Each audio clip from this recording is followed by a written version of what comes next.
Hello friends, कहानी है मेरी सुनहरे गोबर की कथा।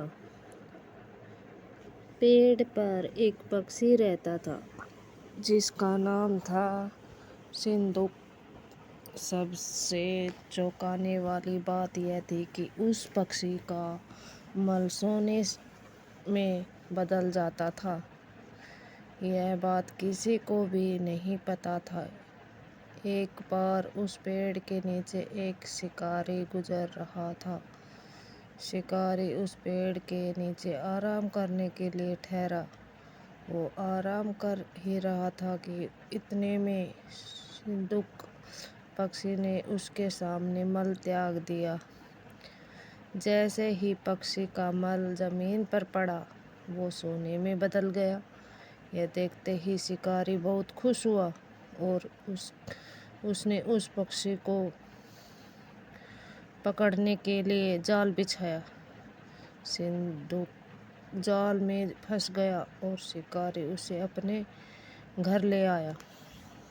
पिंजरे में बंद सिंदूक को देख शिकारी को चिंता सताने लगी कि अगर राजा को इस बारे में पता चला तो वो तो न सिर्फ सिंदूक को ही दरबार में पेश करने को कहेंगे बल्कि मुझे भी सजा देंगे।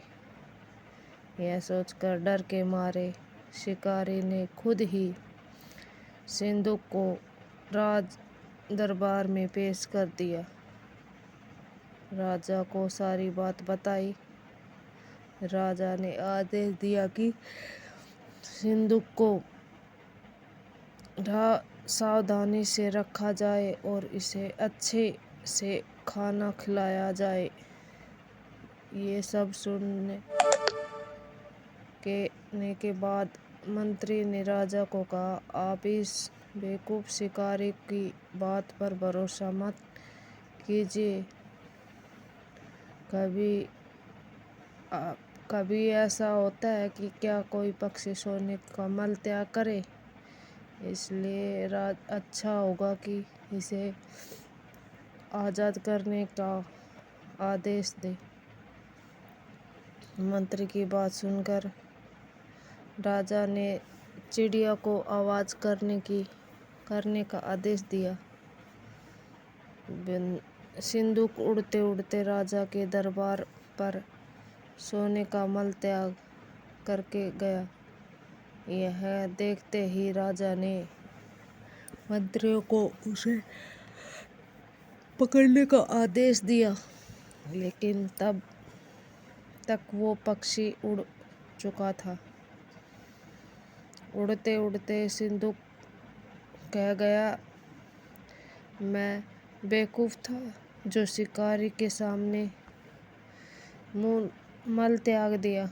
शिकारी बेवकूफ़ था जो मुझे राजा के पास ले गया।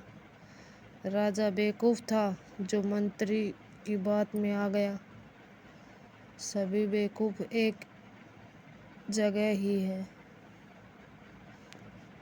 कहानी अच्छी लगी तो लाइक करें, सब्सक्राइब करें और शेयर करें। धन्यवाद।